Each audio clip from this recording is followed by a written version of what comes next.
stand up everybody and let us pray. Michaela Joy, please lead the prayer.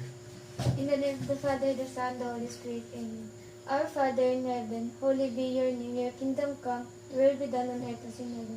Give us today our daily bread, and forgive us our sins as we forgive those who sin against us. Do not bring us to the test, but deliver us from evil. Amen.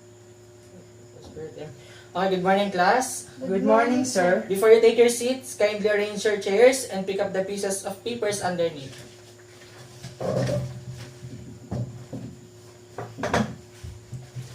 Mr. Secretary, is there any absent? No one is absent, sir. Very good. Keep it as class because our examination is fast approaching. Before we start our new lesson, let's have a review of what we discussed last meeting. Okay, who can recall our topic? Yes, Michaela.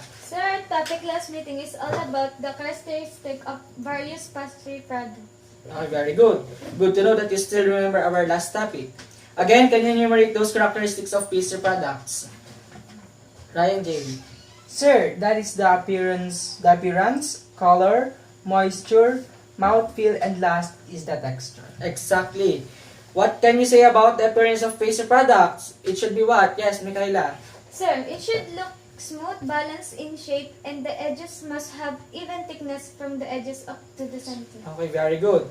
And each type of pastry product must have uniform appearance. Did you understand it, class, about the characteristics of different pastry products? Yes, sir. Okay. Is everything clear? Yes, sir.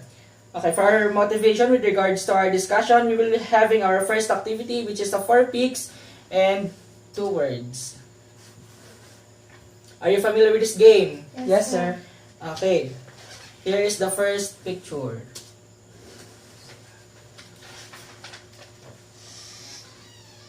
Okay, what does the picture shows?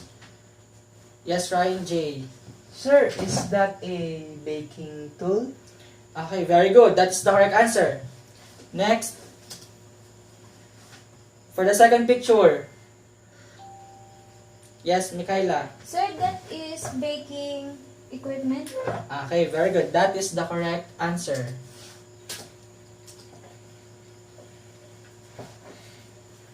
Based on the answer, you can guess our topic for today. Yes, Michaela.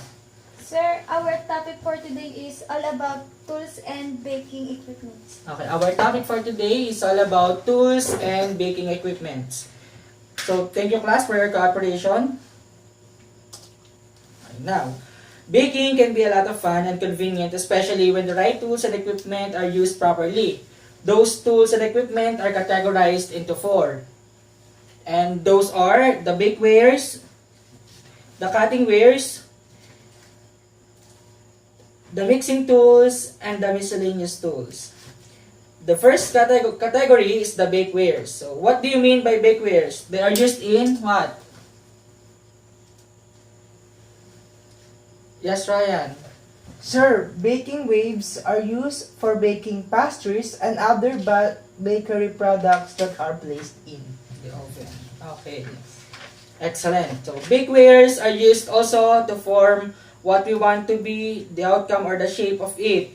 They are made of glass or metal, containers for butter and dough with various sizes and shapes. Bakewares have different kinds and includes the following. So, the first one is the tube center pan. Okay, are you familiar with this? Yes, sir. Okay, it is a deeper than a round pan with a hollow center. It is a removable which is used to bake chiffon types of cakes. The next one is the muffin pan. It has 12 formed cups for baking muffins and with cupcakes. Yan. The next is the jelly roll pan. It is a shallow rectangular pan used for baking rolls. Next is the loaf pan. What is the use of a loaf pan? Yes, Ryan J. It is used to bake a loaf bread. Okay, very well said. So the second to the last classification of bakewares is the cookie sheet. Cookie sheet. Oh, can you read the definition of the cookie sheet? Michaela. Cookie sheet is a tin pan used to bake variety of baked products. Okay, very good. Can you give some example of baked products which uses cookie sheets? Ryan J. Sir, some of which are the biscuits, cookies, and rose. Okay, that's right. For the last one, we have the pie plate. What can you say about it, Michaela? Pie plate is used to make a pie. Example is the egg pie, pineapple pie, and etc. And for it easily remove filled fruit pastry product. Okay, very well said. We are done with different bakewares. Again, what are those bakewares? Ryan J. Sir, the different bakewares is tube center pan, muffin pan, jerry roll pan, loaf pan, and cookie sheet, and last is the pie plate. Okay. Now let us proceed to the next category, which is the cutting tools. First, what do you mean by cutting tools? Can you read? Michaela. Cutting tools are used to cut and shape ingredients and baked products. Okay. Like bakewares, we also have three kinds of cutting tools. Those are the dough cutter, the grater, and the pastry wheel. The first one is the biscuit and donut cutter.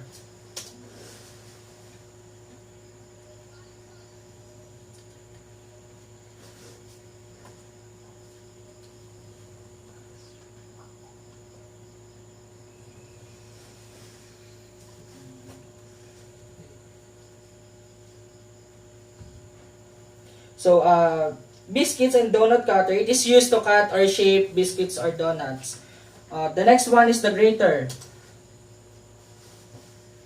It is used to grate cheese, chocolates, and other fresh foods. And for the last one, we have the pastry wheel. Okay, can you read the meaning? Ryan J. Pastry wheel is a round bladed knife used to cut dough and seal edges of pastry products. Okay, very good. Now we are done with the cutting tools. Can you enumerate them, Mikay? The different cutting tools are dough cutter, pastry wheel, and grater. Okay, very good. Now let us proceed to the next category, which is the mixing tools. Okay, what do you mean by mixing tools? Kindly read. Ryan J. Mixing tools are used to evenly combine and disperse two or more ingredients. Okay, thank you. So the first one is the bowl. Are you familiar with this? Yes, sir. Very good. So bowl is made of stainless steel or glass that comes in graduated sizes with sloping sides, used for mixing ingredients. The purpose of it is to gradually mix the ingredients like the flour, butter, salt, vanilla, and etc. So the next one is the pastry blender. It is made of wire held attached to handle. It is used for cutting butter. The next one is the rotary egg beater. Kindly read, Mikay. Rotary egg beater is used in manually beating and whipping cream. Okay, thank you. So we also have wire whisk. Kindly read.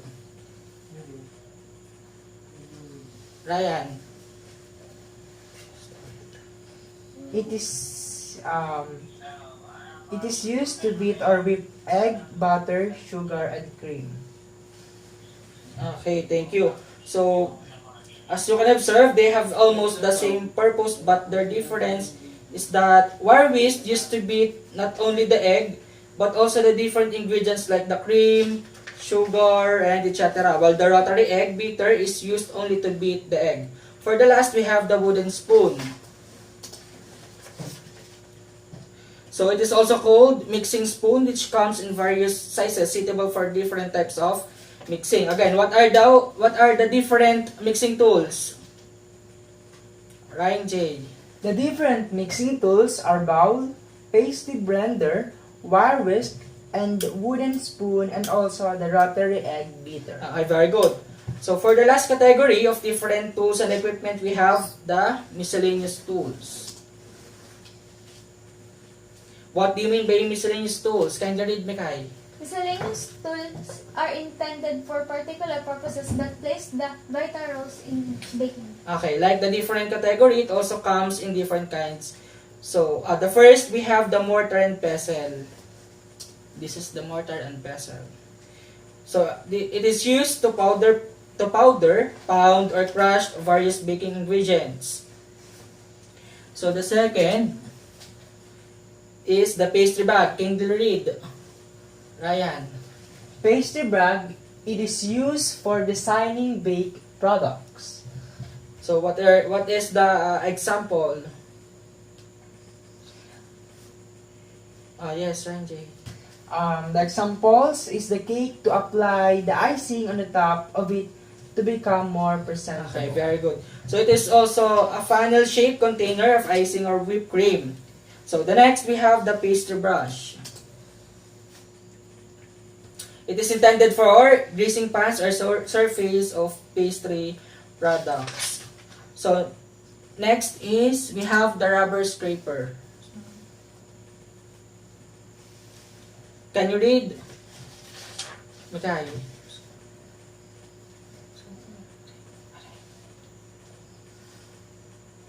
Can you read?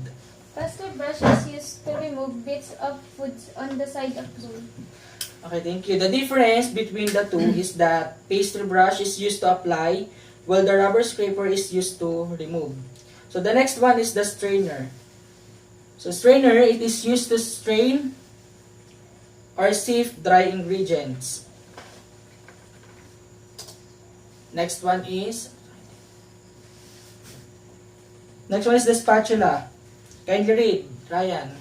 Spatula is used to spread icing in a cake and also for removing some cookies that patch on the surface. Now let us proceed with the next, which is the rolling pin.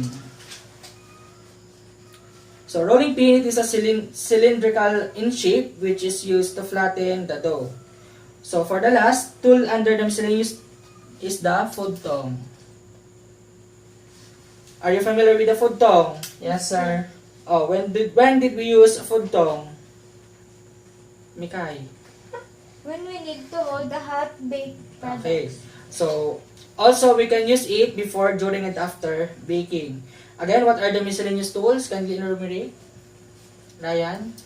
Sir, the miscellaneous tools includes mortar and pestle, pastry bag, pastry brush, rolling pin, rubber scraper, spatula, strainer, and food tongs. Okay, very good. Now that we are done discussing the different tools and equipment for baking pastry products, is there any question regarding the topic? None, sir. Or any clarification or violent reactions? None, sir. Okay. For the application, let us have an activity. You will be forming 4 groups, so let's have do the traditional head count. Start counting, Ryan. 1, Okay. So group 1 in this area, group 2 will be on the back of the group 1, the group 3 in the left, the group 4 in the back of group 3. Now, go to your area and select representative to pick your task.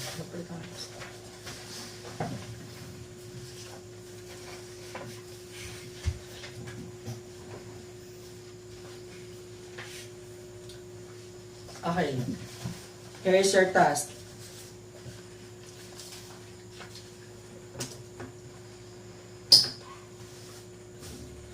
Okay, group 1.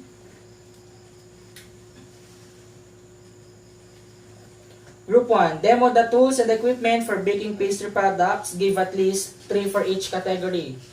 For Group 2, create advertisement promoting tools and equipment for baking pastry products. Give at least 2 for each category. For Group 3, dramatize or create a role play preparing tools and equipment for specific baking purposes and its usage. Give at least 5 tools and equipments. For the last group, compose a jingle using different terminologies about tools and equipment for baking pastry products. You will be given 15 minutes for the preparation and 3 minutes for the presentation. Is that clear? Yes, sir. Okay, you will be graded with this rubric. For the criteria, the learners presented their work in a creative way. Each member of the group participates and cooperates the given task, and the students will deliver their presentation. So each representative of the group needs to grade the performance of group. Is everything clear? Yes, sir. Okay, you may now start.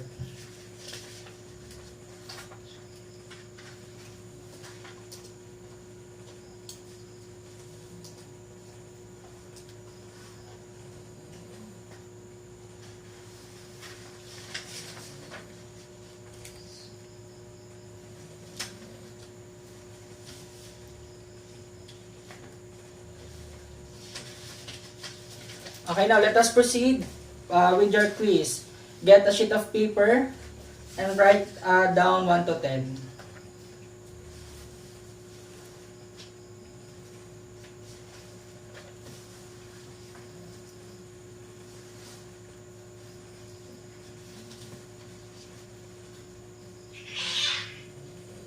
Okay, number 1. Or for the direction, write the correct answer on the space on your number. For number 1, it has hollowed removable center used in baking chiffon cakes. Number 2, it is a thin flat metal pan that has no number or only shallow sides used to bake variety of baked products.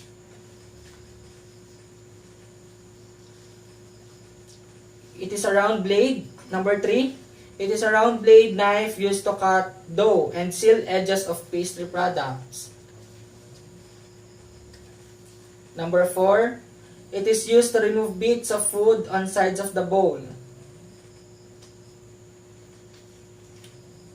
Number 5, it is a tool used to shred cheese, chocolates, and other fresh fruit ingredients. Number 6, it is made of wires held attached to a handle used for cutting and shortening in the preparation of pies, biscuits, or donuts. Okay, 7, it is used to beat or whip egg, butter, sugar, and cream. 8, it is a funnel-shaped container with a pointed end used for designing baked products.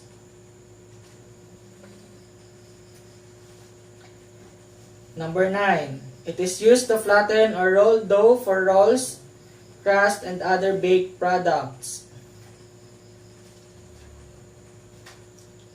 For the last number, it is used in removing dirt and lumps from drying ingredients. It may also be used to combine and sieve ingredients. Are you done? Okay, exchange paper with your seatmate. Okay, number 1 is... What is number 1? 1 is rolling pin. Number 2, cookie sheet. Number 3, pastry wheel. 4 is grater. 5 is rubber scraper. 6 is pastry bag. 7, tube center pan. 8, pastry blender.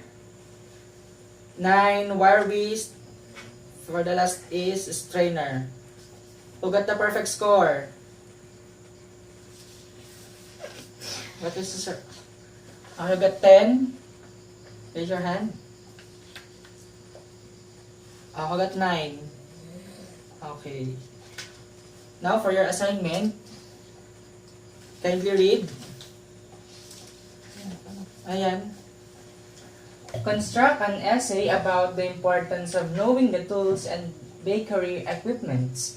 The essay must contain 3 paragraphs with 5 sentences. Okay. So you have to create an essay about the importance of knowing the tools and bakery equipment. The essay must contains 3 paragraphs with 5 sentences. Do you have any questions? None, sir. Okay, is our topic clear? Yes, sir. Yes, sir. Okay, you may now go. You may now have your break. Class dismiss. Thank you, sir.